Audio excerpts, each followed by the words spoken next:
यह कहानी एक घने जंगल के किनारे बसे छोटे से गांव की है।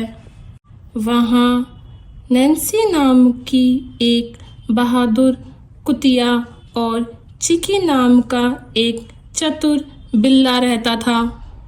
नैन्सी हमेशा से जंगल की ओर आकर्षित रहती थी।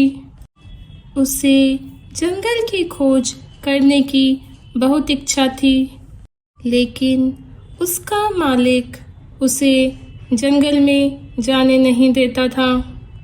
दूसरी ओर चिकी को जंगल से डर लगता है, क्योंकि उसे बचपन में एक डरावने गोरिल्ला से सामना हुआ था। एक दिन गांव के लोगों में खबर फैली कि जंगल के बीचों बीच एक छिपा हुआ रहस्यमय मंदिर है, जहां एक जादुई रत्न रखा हुआ है। नैन्सी ने ठान लिया कि वह उस मंदिर तक पहुंचकर रत्न को खोज निकालेगी। गांव के लोगों की उस खजाने से वह मदद करेगी, लेकिन चिकी इससे सहमत नहीं था। उसे इस पूरे अभियान से खतरा दिख रहा था। नैन्सी ने चिकी को समझाया कि तुम चालाक हो और मैं बहादुर।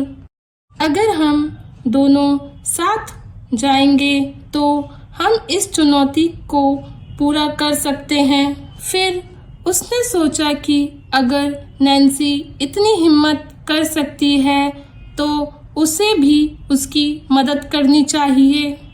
उन दोनों ने कुछ तैयारी की और चुपके से जंगल की ओर निकल गए।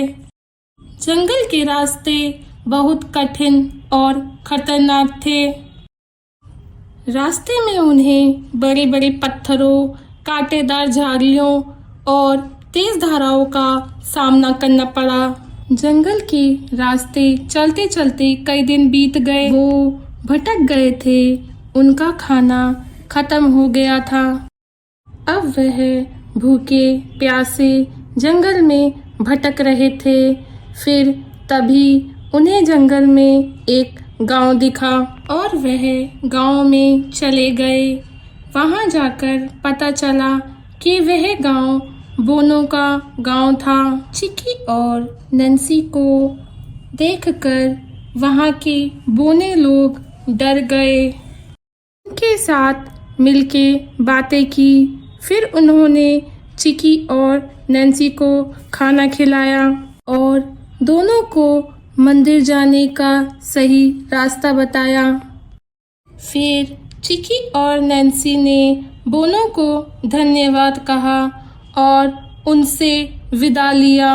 दोनों जंगल की उसी रास्ते पर चल पड़े। कुछ दिन बीतने के बाद वे उस रहस्यमय मंदिर तक पहुंच गए। वह प्राचीन मंदिर खंडरों में बदल चुका था।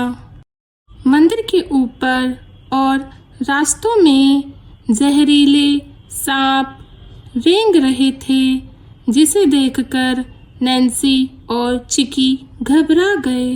फिर मुश्किलों से बचते हुए वो मंदिर के अंदर प्रवेश कर गए, जिसके बीचों बीच एक मंच पर जादुई रत्न रखा हुआ था। लेकिन रत्न तक पहुंचने के लिए एक और अंतिम चुनौती थी। वहां एक अदृश्य पुल था, जिसे चालाकी से हटाया और पार किया जा सकता था। चिकी ने अपनी सूझबूझ से वह जाल सफलतापूर्वक निष्क्रिय कर दिया और नैन्सी ने आगे बढ़कर रत्न को उठा लिया। रत्न को हाथ में लेते ही मंदिर की दीवारों से एक तेज रोशनी निकलने लगी।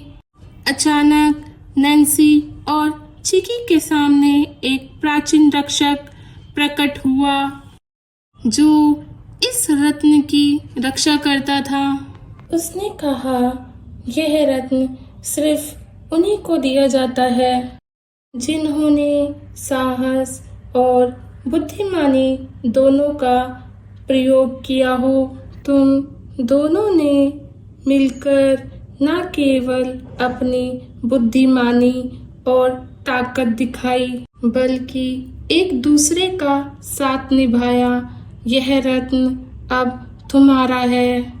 रक्षक के गायब होते ही एक बुढ़ा जादूगर अपनी बिल्ली के साथ प्रकट हुआ और उसने नैन्सी और चिकी को उनकी बहादुरी और सूझबूझ के लिए एक जादुई पोटली उपहार में दी। वे दोनों सुरक्षित गांव वापस लौटे और गांव के लोग उनकी बहादुरी और समझदारी की कहानियों को सुनकर बहुत प्रभावित हुए और उनका जोरदार स्वागत किया गया।